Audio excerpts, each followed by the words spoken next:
Donc vous êtes sur le stand de Tectera et 2G2L. Donc l'idée ici en fait c'est de rapprocher un milieu qui ne connaît pas la mode, qui l'a connu avant, qui est le milieu des textiles techniques et donc des textiles techniques mais aussi des matériaux souples, et de les rapprocher du monde de la mode. Donc on a fait appel à 2G2L et à Metz de Francfort et on a mis en relation en fait des textiliens du textile technique qui sont normalement sur des marchés comme l'aéronautique, le bâtiment, etc. Pour qu'ils justement produisent des silhouettes et donc de la mode. Et donc voilà, vous êtes sur le stand. Chaque textile va donc être technique, et par exemple ici on a des fibres de basalte. Donc le basalte c'est une roche, donc il va avoir des propriétés très intéressantes au niveau du textile, qui va notamment en fait permettre l'isolation thermique mais aussi électrique. Ensuite, vous pouvez voir que 2G2L a fait un très beau travail avec une silhouette qui en fait penser à un jersey sport. On a presque envie de courir avec. Ensuite, vous avez d'autres tissus comme ce drapé qui est en fait à la base des aramides. Donc les aramides, c'est ce qui va être utilisé, il me semble, pour faire du Kevlar. Et donc quand on pense à Kevlar, on pense à un gilet pare-balles. Donc vous voyez que ça a été tissé par la méthode Jacquard, donc qui est particulière au terroir lyonnais, si je puis dire. D'où le lien avec Tectera, qui est le pôle de compétitivité Auvergne-Rhône-Alpes. Et ça, c'est très important puisque toutes ces entreprises en fait sont françaises et fabriquent en France. Donc vous avez ici un fabricant de fils qui s'est associé à un tisseur pour créer cette étoffe. Ensuite, vous avez une nouvelle technologie qui est très intéressante pour des inventaires plus faciles. C'est un fil RFID, vous voyez ici, il y a une petite bosse qu'on a distinguée à peine, qui est en fait comme une étiquette RFID. Donc le principe de RFID, c'est de pouvoir faire ces inventaires sans avoir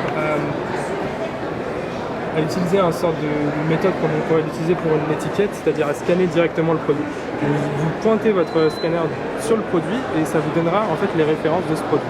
Et ce fil, la particularité et l'innovation ici, c'est que justement c'est à l'intérieur d'un fil, ce qui permet de le cacher complètement à la vue du public et donc de peut-être à l'avenir produire des datas qui seront très intéressantes sur de la connexion des textiles.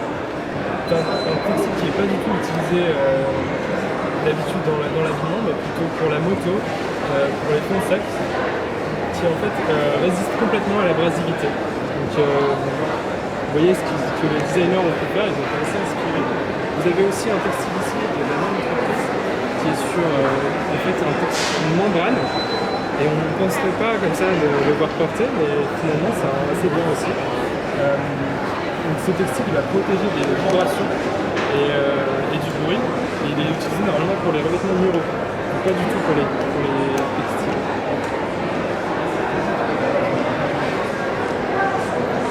Ensuite vous avez la salopette Tectera. Donc Tectera c'est l'entreprise que je représente ici, qui est un pôle de compétitivité qui est fait avec tous les textiles justement assemblés en une salopette.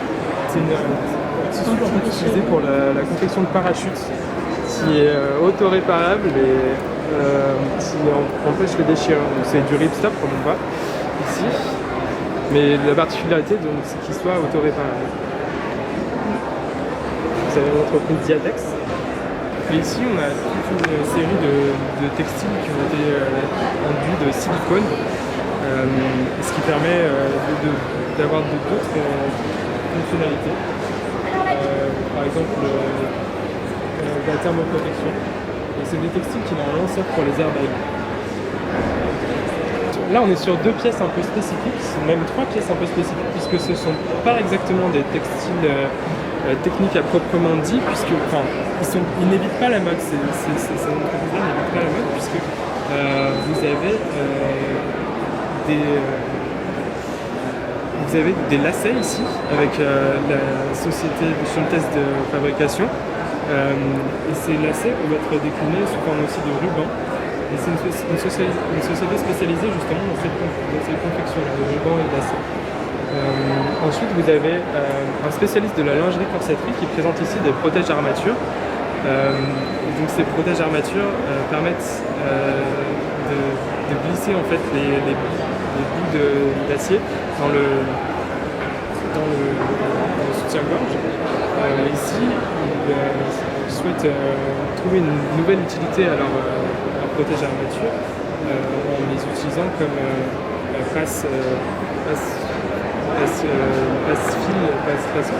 fil conducteur, senseur. Donc voilà, une nouvelle utilité. On les plus fins au monde. Et en fait, il est constitué de micro-billes de verre qui sont en fait incrustées dans le textile. Si on voit à la lumière, on voit bien en fait qu'il y a une réflexion de la lumière.